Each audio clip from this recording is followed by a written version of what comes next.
obviously his wife and two daughters and the son-in-laws and everybody was affected by this. An emotional week for the Hoosier family and those who worked alongside Sergeant Hoosier at the Santaquin Police Department.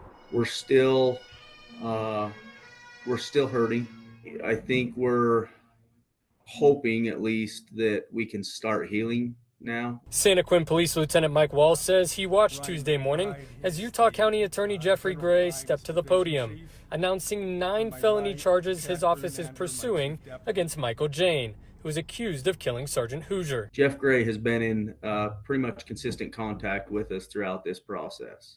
He's assured us that he's going to do everything he can to find justice. The most severe charge the county attorney is seeking is 1 count of aggravated murder for intentionally or knowingly causing the death of Sergeant Hoosier. Under Utah law, a person convicted of aggravated murder may face one of 3 possible sentences: the death penalty, life in prison without the possibility of parole, or 25 years to life in prison with the possibility of parole. Jane is facing additional first-degree felony charges, including 2 counts of attempted aggravated murder. Each a first-degree felony for attempting to cause the death of Trooper Dustin Griffiths of the Utah Highway Patrol and attempting to cause the death of a woman who had been a passenger in Mr. Jane's semi-truck. A probable cause statement released Tuesday states that on May 5th, Jane was the person who called 911, saying someone was riding on the back of the trailer of the semi-truck he was driving.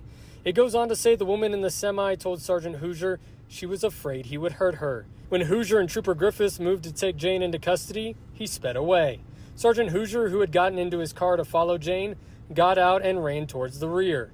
That's when Jane steered the truck towards Sergeant Hoosier, hitting him and sending him into the front of the trooper's patrol car, killing him. I do not want to see this guy back out on the street and potentially doing this to someone else.